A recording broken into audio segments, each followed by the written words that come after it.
Okay, welcome everyone to Sunday Poetry. And we're continuing with our Haiku Workshop.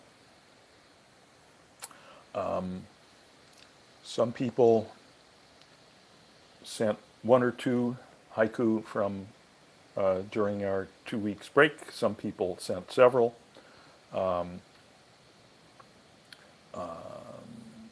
Let's get right to it.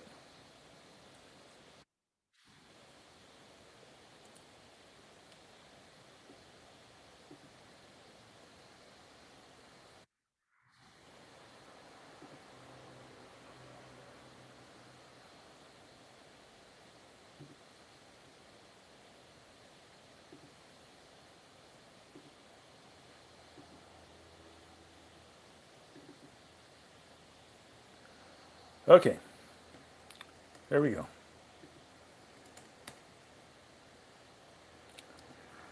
As my fingers tear the grapefruit's skin, its oils mist the air. As my fingers tear the grapefruit's skin, its oils mist the air. How's that working for you?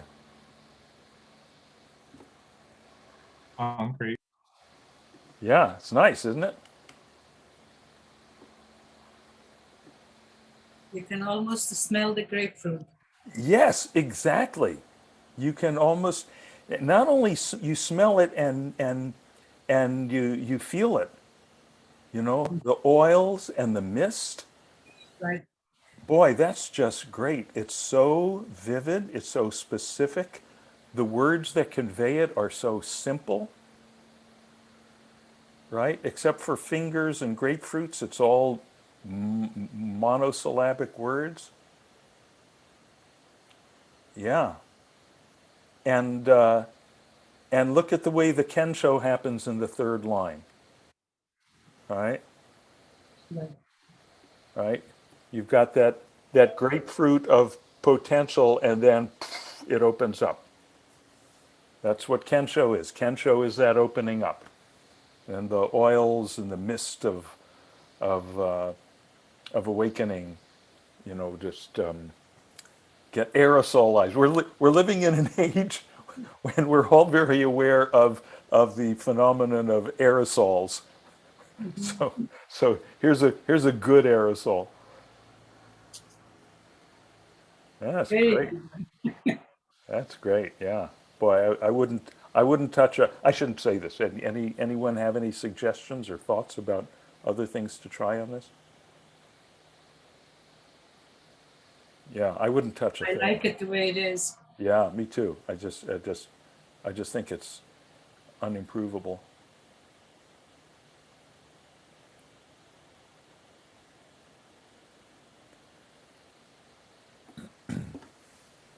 Goldfinches gathering in a field of thistles for battle. Notes are high and low.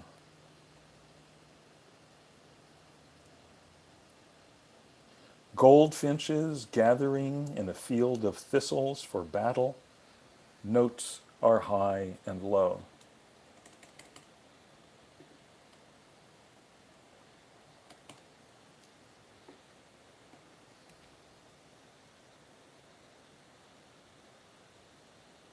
It's Okay, how's this working for you? it's not something I would usually see, but to me it's still not too abstract. It's I can see it. Mm-hmm. Yep, I can see it. Can you hear it? Yep. Hear the goldfinches? Do goldfinches in fact sing high and low? We get some out the window right here, but I usually can't hear them. I see them. I'm going to take the poet's word for it and assume that they sing both high and low notes.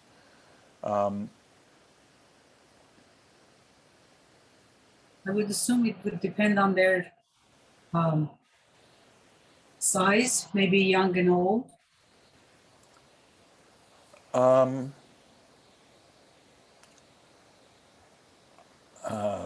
maybe I would say we have to depend on the poet to check that out for himself or herself. I mean, in my experience, birds are, aside from hearing little baby birds in the nest going beep beep, once they're old enough to be out in circulation, their voices don't change at puberty or anything like that, unlike humans. But I love the scene here. I love the goldfinches. It's a wonderful word. Thistles is a wonderful word. I mean, we'd have to think about the fact that gathering for battle. Is it literally for anytime in haiku you do something that's not completely literal? It's not it's not that you can never do anything figurative, but you want to make sure it's justified. It's carrying its weight. I mean, again, right out the window here, we've got a little fountain, so we get a lot of birds gathering, and they pretty much do battle. They chase each other. We get these little hummingbirds that are, they're hummingbirds are really tough, and chasing each other and chasing bigger birds off the fountain. So, yeah, that works pretty well, doesn't it? Is there a sense of Kensho, of some kind of opening?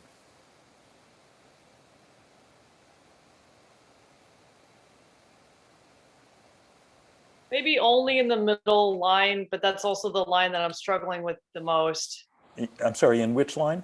In the middle, I mean, for me, when I read, I thought, oh, the thistles for battle. And it got me kind of expanding my brain thinking, are the goldfinches going into battle, like you're saying? And maybe there is something there, but that also is the more difficult Yeah, of the three, yeah, literally, like you said. Yeah. yeah.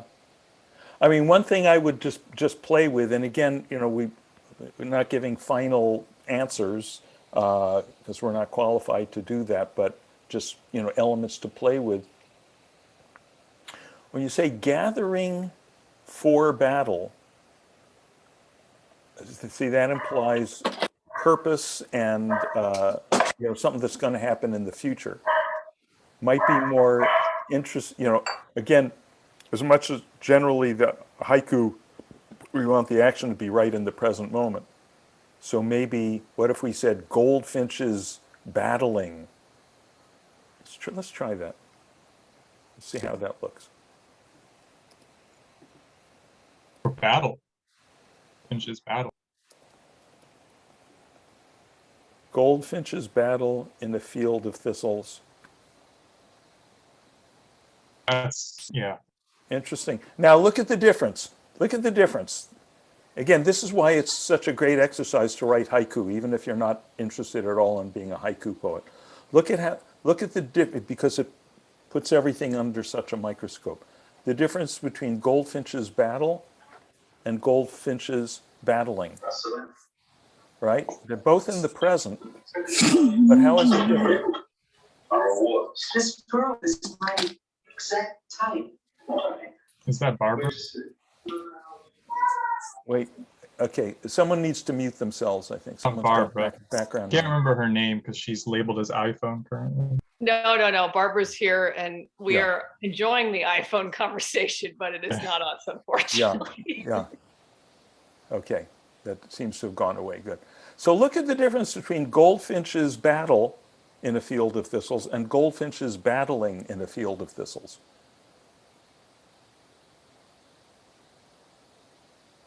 Personally, I like battling better. It's like an ongoing thing.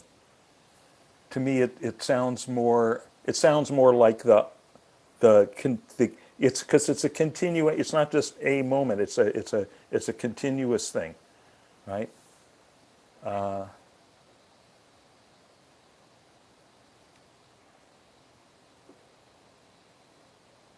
And I would look at this word notes. right? Notes is a little bit it could be a little bit abstract. It's, what is their songs are high and low, their voices, their maybe notes, just see if one of them works better than the other. So these are the things we play with. Has no drug addiction, cruising for anonymous sex, addiction lives on. Has no drug addiction, cruising for anonymous sex, addiction lives on.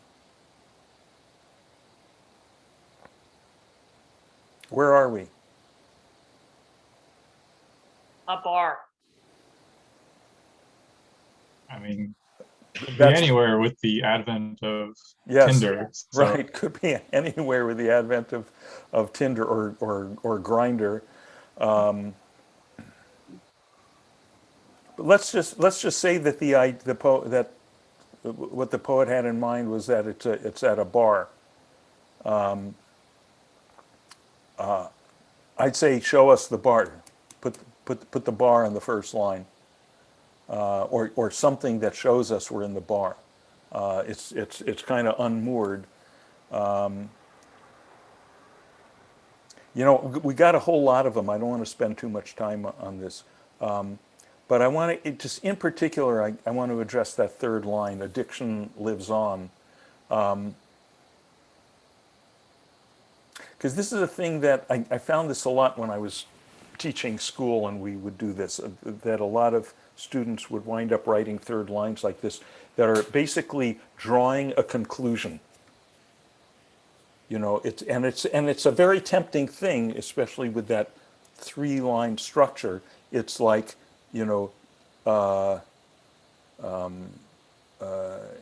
A and B, therefore C.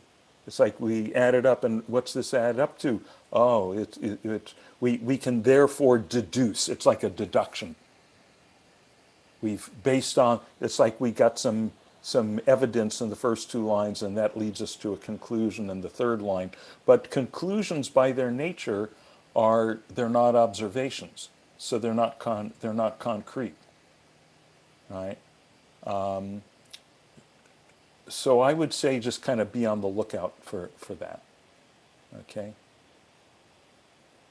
Moored boats, masts in fog, cover the harbor. Moored boats, masts in fog, cover the harbor.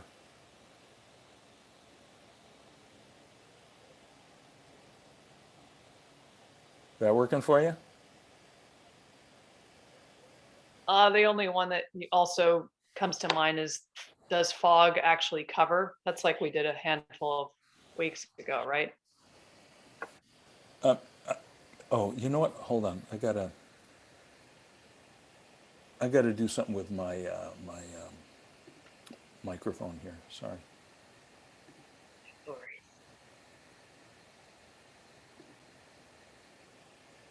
Okay. Say that again, Casey, Kristen. Just a couple of weeks ago, we were talking, you were mentioning that that's not something fog does, right? Fog doesn't cover. Because I think it was one of us, either us or Cynthia, and we were trying to figure out how rain kind of creates this thing, and fog creates this thing, but it doesn't physically actually cover. It's not something fog does. It's not like a blanket. So Okay. that one a little bit. Let's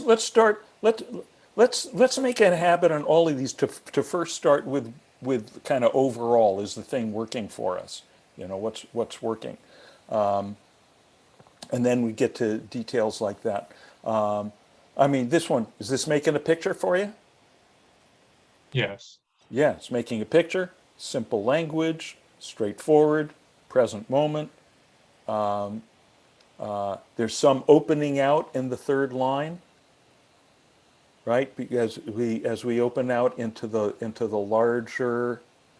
largeness of the harbor, from the particularity of boat masts, and then through the fog going out into the harbor.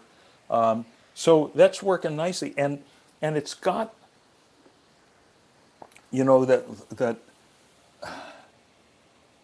we've talked in the past about that word yugen, right? You may recall yugen, Y-U-G-E-N, Japanese word for kind of wistful feeling, which is, you know, very much a part of the whole haiku sensibility. And, you know, I'm getting strong whiffs of that here. So yeah, we might want to play with that word cover. There may be a better word here to use. But other than that, it's pretty solid, isn't it?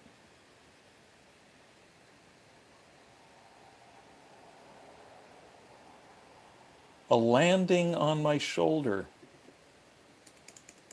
I jump, wings flap, eye contact with a bird.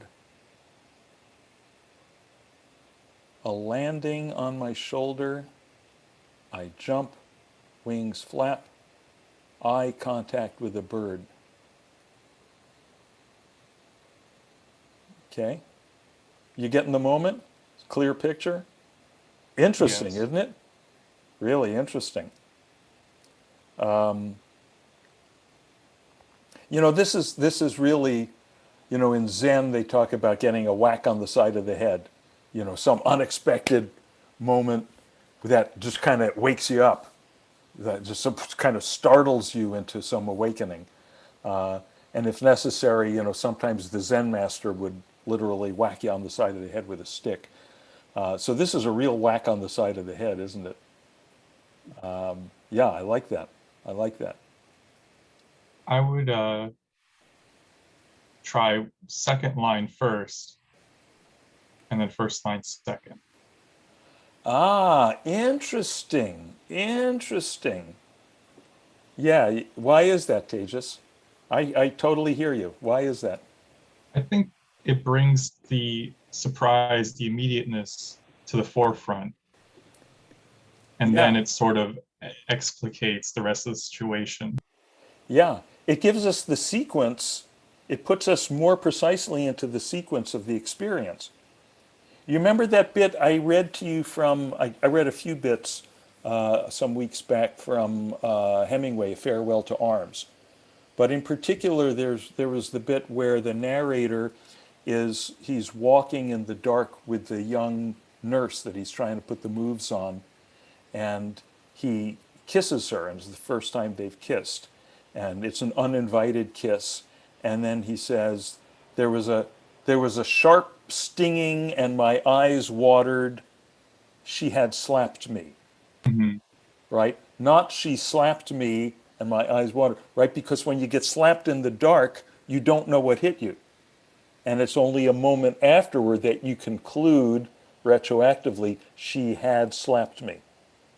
So Tejas, I think you've picked up on exactly the same kind of thing here, right? So first there's the whack on the side of the head. I jump, wings flap, right?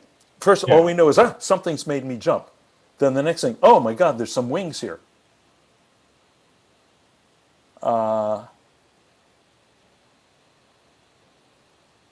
I really don't like a landing on. Okay, okay.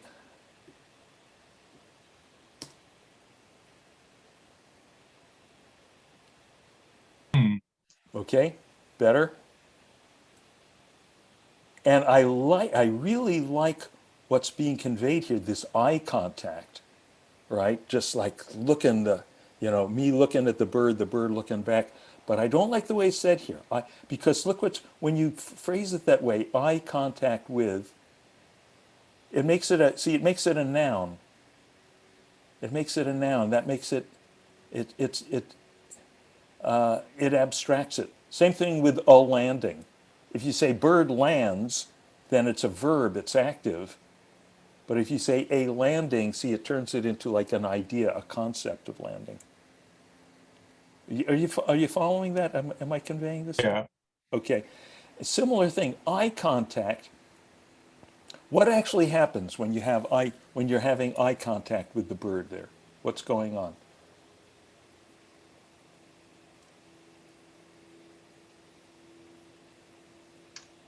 You know, I'm just looking for a more immediate, There is a connection. simple, elementary way to say it. Meet? You're looking at the bird. Yeah, that's simple, but then we lose the idea that I'm looking at the bird's looking back at me. Like There's a my eye meets his eye. Is there a connection between the bird and the human? There certainly is. That's the whole poem. Right. But you see, if we say that word connection, It's not going to work. it's exactly. It's not going to work. It's totally abstract. Right. It makes it abstract, and makes it commentary. It makes it an idea instead of an immediate experience. Right. You know, if we convey the experience vividly enough, no one needs to tell us that there's a connection. We're seeing the connection. Right.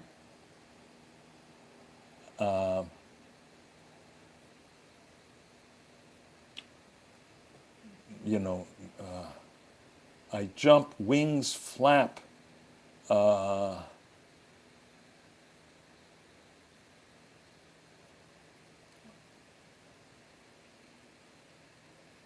Maybe, maybe, Add a bird there.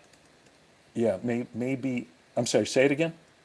Could you add a bird on the second line? Yeah, yeah. Let's try that. Bird on my shoulder. Our eyes meet. Maybe something like that. Mhm. Yeah, Right. that works perfectly. Right. Right. Now, and again, I don't like this word We've talked about this, that usually in haiku, if possible, rather than say you would say the, because sounds, again, and this is very, very delicate, fine points. Sounds hypothetical, right? Like a bird, some bird, but no, it's the bird. It's the bird, the only bird in that moment.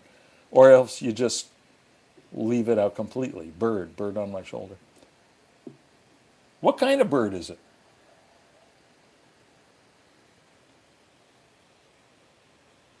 Right? What if we say, Usually seagulls like to sit on you. do they? Okay, I was going to say crow, but No, okay. birds don't want to sit on you. Seagulls like to. Seagull on my shoulder.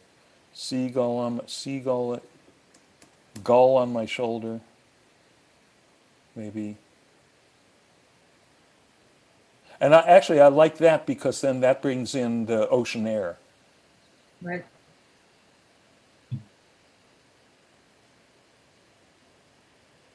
See, and then our eyes meet. Boom, we're just left in that moment that's the moment of recognition. Mm-hmm. You know, it's like looking in the crazy mirror of existence or something. This is a really good example of how much more open things become the more you simplify them.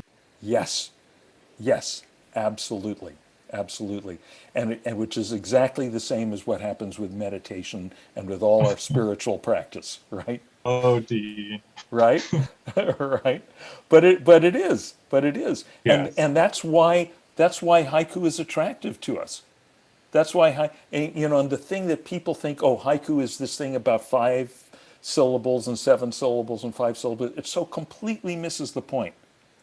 And Tejas, you just completely put your finger on the point. The simpler you make it, the more it opens up, and the more it wakes you up. Yeah. Yeah, it's great. It's great. So yeah, maybe seagull. I may have stripped that down too far. I like seagull. Get the C in there. So here's where we started. A landing on my shoulder. I jump, wings flap, eye contact with the bird. Here's where we wound up. I jump, wings flap, seagull on my shoulder. Our eyes meet. Right? It was all there, but it was kind of a diamond in the rough. I think we've polished it up.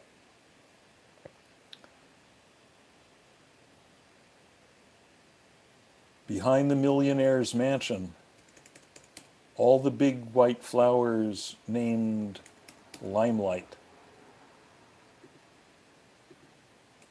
Behind the millionaire, whoops, where'd it go? Behind the billionaire's mansion, all the big white flowers named Limelight.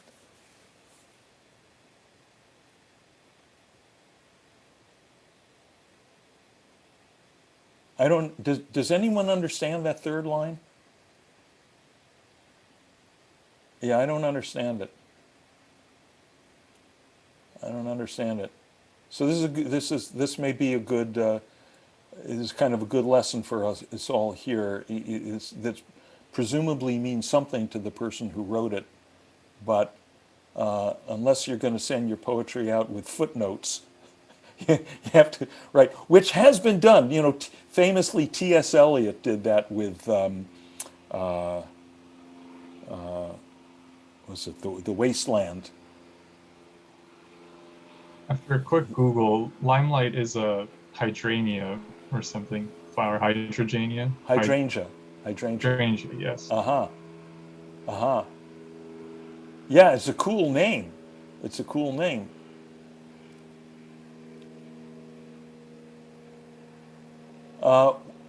What's that, what's that yellow stuff that in all over the East Coast that blooms in the springtime, and all of a sudden it's all over, it's like lining all the turnpikes and so forth? Forsythia? Yes, thank you, forsythia. Yeah. Way back when I first moved to New Jersey to teach, this is in the late 70s, and I was sharing an office with Jim Handlin, who is really a terrific poet. He's a well-recognized poet. And he would come in every day with a fresh poem or two for me to read.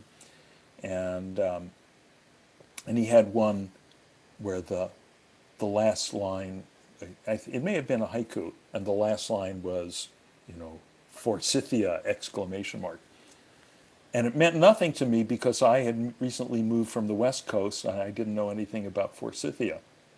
But if you were from the East Coast, it worked for you. And there was no other real way to end the poem. So this stuff's relative. There's not necessarily a right answer. I want to take out billionaires. I feel like mansion is enough. When I see the billionaires in there, this is just my first reaction. I feel like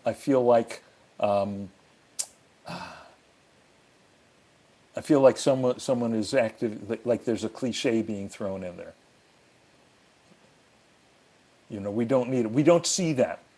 We don't see the billionaire. If we see the mansion, if the mansion belongs to a millionaire or a billionaire, it's going to look the same, right? So it's basically a concept has been thrown in there. After the building manager leaves, old ladies emerge for cocktail hour on the shady benches.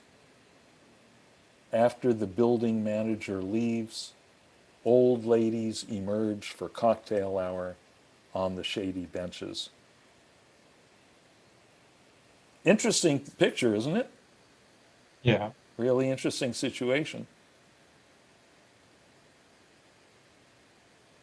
Interesting kind of quiet, almost kind of mysterious drama. It's almost as if they're like the naughty kids, you know. And I love that. I love the humor of that the old ladies are cast as the naughty kids here having their cocktails.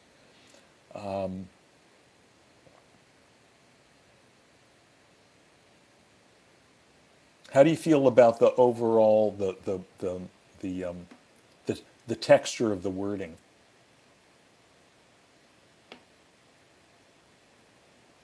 It works okay. It's interesting concept. Yeah, yeah. Interesting picture. Interesting. Let me ask you this. Of the three lines, just in terms of the sound of it, the music of it, which line works the best? Second, Yeah, okay, there's one vote. Any other votes?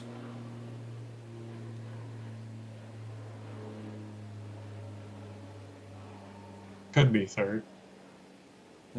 Any other oats? Come on, step up. There's no right or wrong answers. You're not going to get marked down for the wrong answer. I like the first line, but take off the after. I don't know. Ah, interesting. Now, it's enough to say, it's in, yeah, I feel like I don't need the word after. Yeah, yeah, let's try that. The building manager leaves. I'm thinking about something else to make it shorter. Yeah, yeah, I agree. Yehudit, I agree. I feel that the first two lines just, they feel wordy. They feel wordy. The last one, I feel like it's perfect. The shape of it, the texture of it, on the shady benches. Boy, it just gives you the shady benches and with nothing else, no clutter. The first two to me feel a little bit cluttered. So yeah, the easy thing to take away is after, because we're in sequence here, right? It's chronological. The building manager leaves. Old ladies emerge for cocktail hour. Could just be cocktails. Ah, nice. Right, which makes it shorter and more concrete. Both good things and things that usually go together. Old ladies emerge for cocktails on the shady benches. Okay. Again, you could continue to play with this, but look where we've gone. After the building manager leaves, old ladies emerge for cocktail hour on the shady benches. The building manager leaves. What about this word emerge?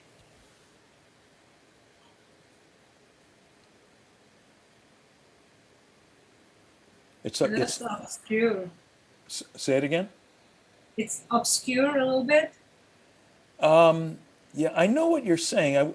I wouldn't exactly say obscure. We all know what it means, but it feels a little bit. For the line, I meant. A little. Oh, the line. So, Yeah. How so? If you take it out, then for me it will work. The building manager leaves.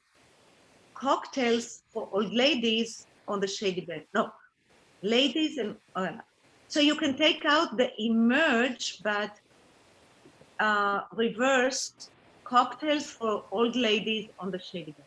I don't know if it's working. Right. But yeah, emerge. The emerge. It's like maybe the intention is like the minute the guy leaves, or the manager leaves, they're running out to the benches with the cocktails in their hand. So maybe. How about? Maybe. How about? Okay. To make the chronological break clearer, we need some punctuation. We need a colon or a dash. I think a dash here. The building manager leaves. What if we try this? Let's go all the way. Old ladies drink cocktails on the shady benches. Right? See, emerge for, it's a little bit like the goldfinches gathering for battle. See, it's slightly abstracted. It's giving the idea of anticipation. Right. Right? Whereas maybe, we can just get the concrete act of them now drinking the cocktails on the shady benches. Again, we're just playing. I think we could play further. I only say the Hail Mary on turbulent flights.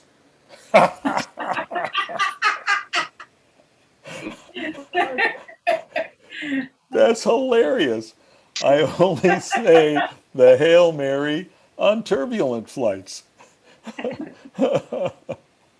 What a picture.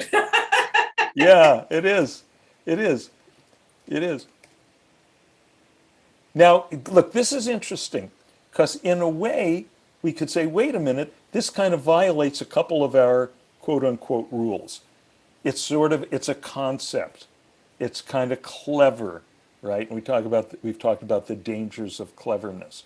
It's not exactly right there in the present moment. And yet, we don't want it to not exist, and we don't want to change it. because it redeems itself, A, by being so funny, and B, by being so real, by getting us someplace where we live. We all have our version of this, right? We all have our versions of this.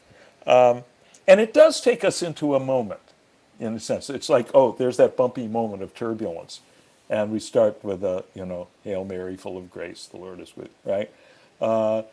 And then there's that undercurrent of, oh yeah, when I need help, I suddenly become very, very pious, Religious, yes.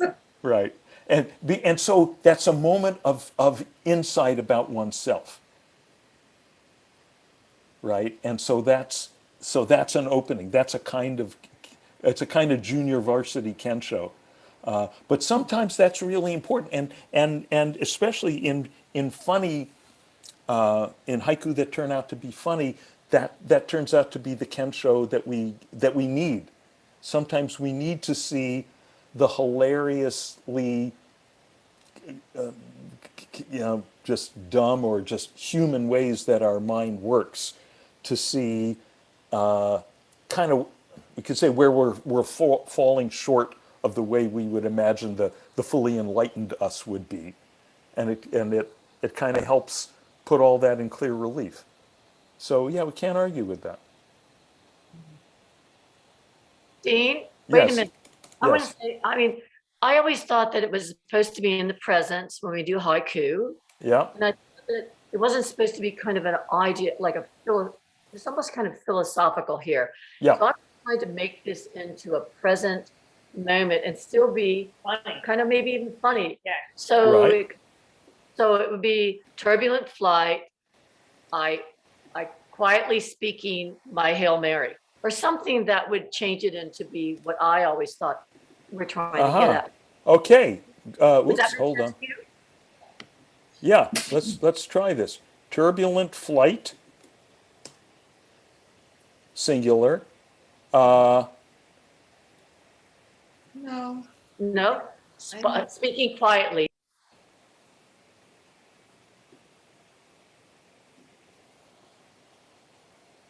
Thinking quiet. Speaking quietly.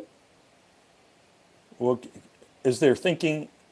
Speaking. Is there thinking loudly? Speaking. Oh, maybe. Thinking? Speaking Do you think loudly. it? Do you think it? Do you say it? Do you mutter it? Do you say it under your breath? She's saying speaking. Speak. Yeah, yeah, But yeah. I think on that turbulent flight where you're getting the poop scared out of yourself, you're not going to be content to just think that Hail Mary. You're gonna be saying it, right? Turbulent flight. Yeah, I mean, maybe even something better, say my Hail Mary or something. I like the first version. It's like Me too. Me too. Me too. I think I think there's nothing to change. yeah. I think Barbara, I think this was exactly the right experiment to try. But it's still, I think this version that, as exactly as you said, Barbara, it breaks the quote unquote rules, but it works better. It's funnier. We kind of lose the joke here. It doesn't. Right. We need that I only say. So it's a very cool one. Yeah, it is. It's very cool. I like it a lot. I don't want it to not exist. The cool new toothbrush doesn't change my life after all. The cool new toothbrush doesn't change my life after all.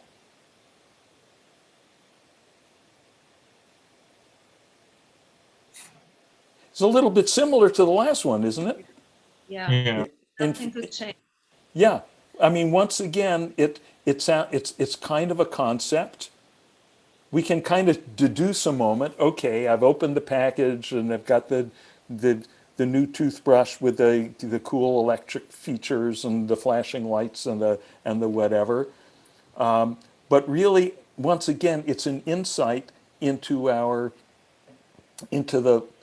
the kind of sweet foolishness of our human mind. You know, that somehow, oh, once I get the cool new toothbrush, now that'll be it. That'll Yeah. do it. That'll do it. Because we've been doing that. That'll be it. We've been doing that game ever since we were little. You know, mommy, buy me the, please buy me the Barbie doll for my birthday. Please buy me the GI Joe for my birthday. That'll be it. Oh, I'll never ask for anything else again. You know, and we really think that. And we've got, you know, this multi-billion-dollar advertising industry to help convince us that the enlightenment we're seeking is right there, embodied in a six-pack of Budweiser. If only you buy the Budweiser, that'll be it, right? I mean, it's very interesting to watch commercials as you know, parables of enlightenment, of, you know, would-be enlightenment. So here, this is the moment of the discovery, right? Doesn't change my life after all, right? And the after all really kind of quietly implies all those workings, all those little fantasies, those unexamined. Because if we took a moment to examine them, of course we'd realize, no, that of course a new toothbrush is not going to do it for me. But we somehow avoid examining that because it's so much fun getting the next new toy and feeling like, oh yeah, this is really going to do it. So that's all kind of there in the after all. I like that. I have a thought on the sequence that it could also work with doesn't change my life after all, the cool new toothbrush. Uh-huh. Oh, let's try that.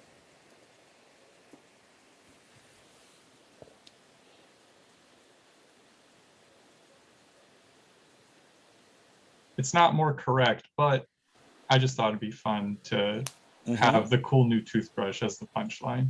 Kensho's kind of lost though with that one. Yeah, you know, the after all is kind of a sigh. Yeah.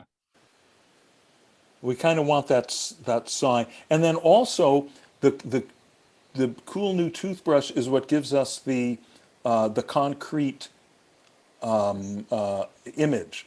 Yeah. And the scene. It puts us in the bathroom over the sink and opening the package and all of that. And with this version, we don't get that till the third line. So we've been just kind of out in abstract space till we get to the third line. Which is exactly what happened with my maple seeds haiku. Yeah. Putting it at the front was better than little wings at the front. So Right. Let me see how many we've got left. Oh, just 3 left. Okay, cool.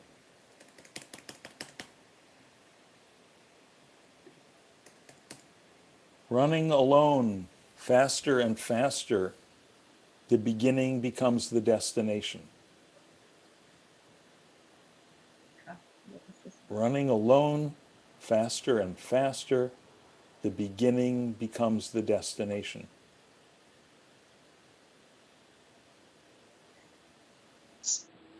We can see something. You can see, you can picture yourself running. Yeah. So you can see it. Yeah. There's something interesting. I feel like something very interesting spurred this one that the poet's trying to convey in the third line. It feels the way it's worded here feels abstract and feels kind of wordy. Yeah. I mean, I guess the situation here, it's one of these things where it's like you go out, you know, you're getting so engaged in the running, you're kind of going, quote unquote, into the zone, and you know, where kind of time slips away, and the idea of a beginning and a destination. Or it could be a track. I mean, I thought the first 2 lines are so great. They're so simple. But and I felt that the third line was abstract as well, but if you're running on a track or in a circle, Ah, so in that case, okay, I didn't think of that, but let's assume for the moment that that's, whoops, let's assume for the moment that that's what this writer has in mind, or should have in mind. So in that case,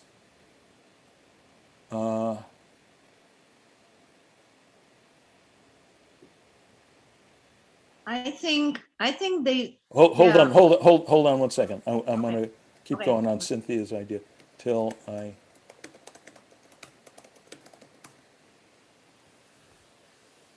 All right, running alone faster and faster till I reach the starting line.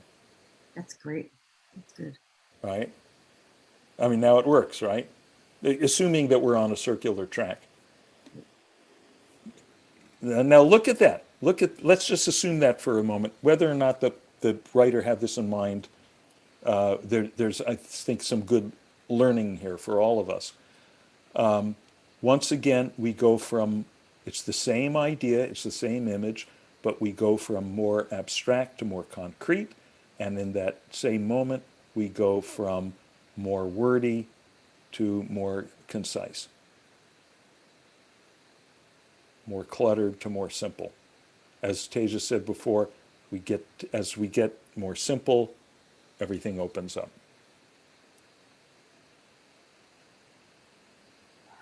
Yeah, I mean, now that's Kensho. That's. Actually, I mentioned T.S. Eliot before. Famously, one of his, he's got a line in one of his poems. "In my end is my beginning." Right, and there's, that's very much of the, as we awaken in enlightenment, we're awakening to, oh, this is what I've been all along. We're awakening not to something that's finely constructed, but we awaken to the primordial, where everything came from, what everything was all along. So, I see it a little bit different. Mhm. First of all, I don't get the connection exactly with running alone. Running alone is like one thing, and then faster and faster to me is, it takes a long time for somebody actually to start running, to start running as, I don't know, as a sport or whatever, even for a mile or even for a short distance. It takes a long preparation, emotionally, maybe mentally. Okay, today I will start running. And some people just say, I will. And it takes a long time, maybe a year, maybe, like starting to exercise or do anything. I'm looking at more at the physical, the emotions of the energy that takes you actually to start running. Because I used to be a runner. um, and the running alone is sort of like, I'm not sure how important it is, really. The alone. Um, Faster and faster, maybe to me means, okay, I'm almost there. I will start running, but really the beginning is now the thing that I will, and the destination doesn't matter. It's the journey. The destination doesn't matter. So I don't know. I'm having lots of thoughts about this because Yeah. when you physically run, and I've done like many marathons, it's sometimes it's so mentally, it's not really the physical. And yeah, maybe you want to finish it, but then immediately you start again. Like in 2 days, you're ready to run again. So Yeah. it never ends when you are in the running Well, habit, running process. The alone doesn't, I don't know. I don't know how to explain this. well, We need to really change it something. I don't know. uh, I like the last sentence though. yeah. I like it. The Okay, beginning, you know what, because we have to, it's about time for us to finish, so let me just say this quickly. Because clearly, since you've run marathons, you know a whole lot more about running than I do. Um, but fine, if there's a lot of preparation, mental preparation, and it might take you months to come around before you start running. Apparently, it's taking me years, and I haven't started yet. But I don't see why that necessarily has to come into this haiku. Why can't this haiku start at the moment, whatever we've gone through to be running, now we're doing it. Haiku has got to be a small little movie, you know, if we're not running, if we're going to be going through all the preparation and the changing the attitude and deciding I need to do this thing, then that's not a haiku, then it's a novel, which is fine, but that's a different thing. That's a novel. So, Is and the word, and is the word personally, and personally, I think the alone is great here because, you know, that's very much in the spirit of haiku is solitude, is silence, is getting out of the social buzz into the where we can have the solitary encounter with silence. And, you know, I mean, to me, faster and faster. I mean, I actually did some running way back in high school, and I can remember occasionally when I'd get into that zone and suddenly running faster and faster. That happened. That works for me. Okay. okay, thanks. Okay. Thank you. Walking among sequoias, listening to nothing, hearing everything.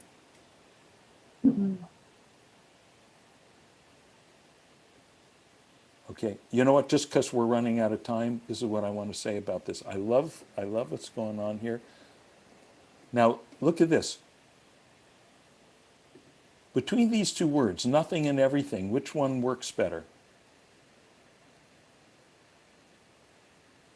Nothing. Yeah, nothing, because we know what nothing sounds like. Everything's kind of general, right? So what if we say listening to nothing, hearing the, you know, something, the chirp of the squirrel, hearing the twigs break, or the twig, singular, break, right? Or hearing the Something. silence. Hearing the silence. No, that's in the second line. Listening to nothing, that's the silence. Okay. We've already got the silence. That's the pond, that's the old pond. Then in the third line we need the frog that jumps into the pond. I'm referring back to, you know, the famous Basho haiku, right? You need the big silence and then the little specific thing that enlivens the silence. Listening to nothing, hearing. Footsteps, I'm sorry. footsteps.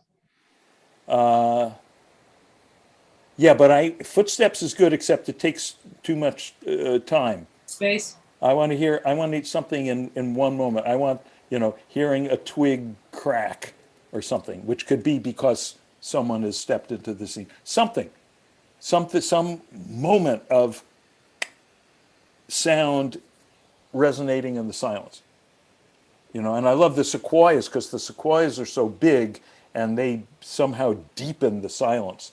And then, so here we've got the bigness giving us the silence, and then we got to wake up that silence with something. Here's the last one. Ascending the wooden stairwell, slippers, boots, high heels line the well-worn steps. I unroll my mat.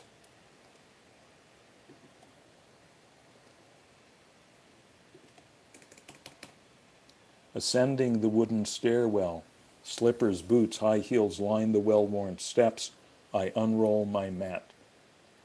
Sounds like a yoga class. Yeah, yes, it's got to be a yoga class. Got to be a yoga class. Please, The scene, the scene is very nicely painted, right? It's very concrete. It's a very kind of interesting moment just before it's kind of the silence just before all the activity of the class begins. So that's all good. What's in general? What's the kind of what jumps out at you as needing some work? I would take out the slippers and high from the heels. Yeah, speaking more generally before we get to specifically how to do it, it's too damn wordy, isn't it? Yeah, too long. Yeah, it's too long. Just stairs, ascending the stairs. Well, I like wooden, that's concrete, that's specific. I don't like this word ascending. Ascending is a Latin word. We always prefer the Anglo-Saxon words. Climbing. Climbing, right? There's the Anglo-Saxon. Climbing the wooden stairs.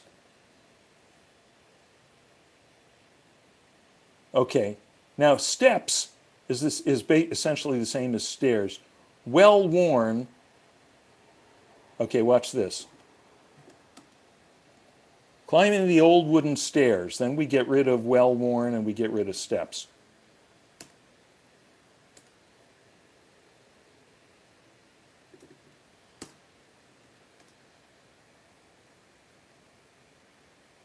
Right, now we're getting there.